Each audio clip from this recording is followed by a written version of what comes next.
Iran has long stood as a formidable yet enigmatic player on the world stage. Its strategies rarely overt, but its fingerprints often found across the arc of global tensions, especially in the Middle East. While it may not always be visible through direct military presence, Iran's influence permeates conflict from Gaza to Ukraine.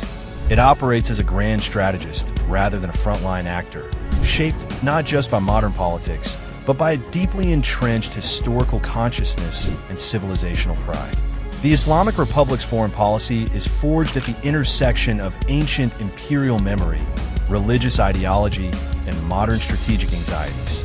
Modern Iran is animated by echoes of its imperial past.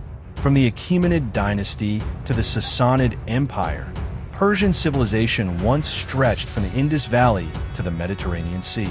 This imperial heritage is more than cultural nostalgia. It fuels a belief within Iran's ruling elite that the country is destined for regional leadership. That self-perception has intensified in response to perceived humiliations by colonial powers and more recent Western interventions, especially following the exploitation of Iranian oil by the British-led Anglo-Iranian Oil Company in the early 20th century. Perhaps the most traumatic modern episode in Iran's collective memory was the 1953 CIA and MI6-backed coup that deposed Prime Minister Mohammad Mossadegh after he nationalized Iran's oil industry.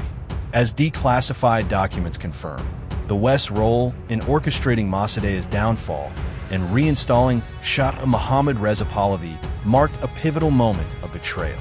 The Shah's subsequent embrace of Western values and authoritarianism planted the seeds of revolutionary backlash. When Ayatollah Ruhollah Khomeini led the 1979 Islamic Revolution, it was as much a reaction against foreign interference as it was a religious awakening. The Islamic Republic's ideology, forged during the revolution, blends Shiite theocracy with anti-imperialist fervor. Iran's animosity toward the United States intensified after the 1979 hostage crisis, in which 52 American diplomats were held in Tehran for 444 days. Washington's subsequent economic sanctions and military posturing have only reinforced Tehran's drive for strategic independence.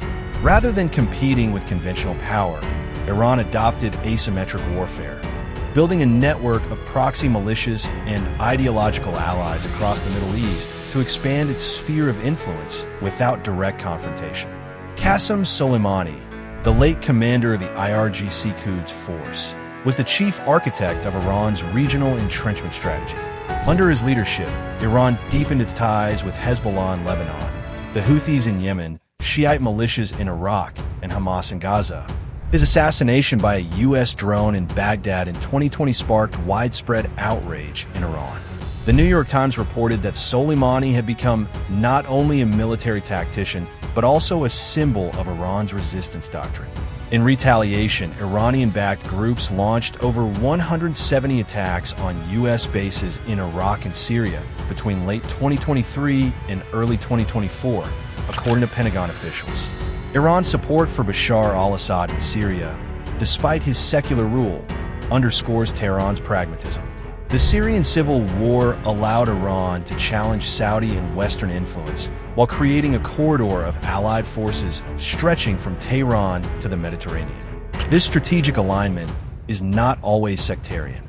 Hamas, a Sunni movement, has received Iranian funding and weapons due to its anti-Israel stance. As Foreign Policy noted, Iran views opposition to Israel as a more unifying force than intra-Islamic theological divides, forming what Tehran calls the axis of resistance. The October 7, 2023 Hamas assault on Israel, which left more than 1,200 Israelis dead, reportedly even caught Iran off guard. Still, Iranian officials praised the attack as part of the resistance movement. Hezbollah, however, remains Iran's most powerful proxy.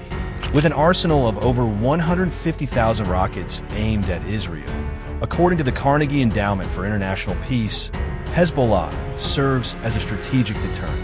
Any Israeli strike on Iran would likely trigger a devastating response from southern Lebanon, adding a layer of complication to any potential conflict. The Iran-Saudi rivalry has long shaped regional dynamics. Though framed as a Shiite-Sunni struggle, the rivalry is rooted in geopolitics. The 2023 rapprochement brokered by China offered hope for de-escalation, yet its durability remains uncertain. As the Washington Post reported, while diplomatic channels reopened, practical cooperation has lagged, particularly after renewed conflict in Gaza reignited tensions. Meanwhile, Iran continues to arm the Houthis, whose attacks on Saudi infrastructure, most notably the 2019 Aramco drone strike, bear hallmarks of Iranian technological support, as identified by the Wall Street Journal. Iran's growing alignment with Russia is a recent but worrying trend for the West. Since the invasion of Ukraine, Tehran has supplied Moscow with drones used to target Ukrainian infrastructure. Investigations by CNN and Bellingcat confirmed the use of Iranian-made Shahid drones in Kyiv and other cities. This cooperation is rooted in mutual survival under sanctions and a shared goal of undermining U.S.-led global dominance. Together, they're contributing to what some analysts call a sanctions-resistant axis.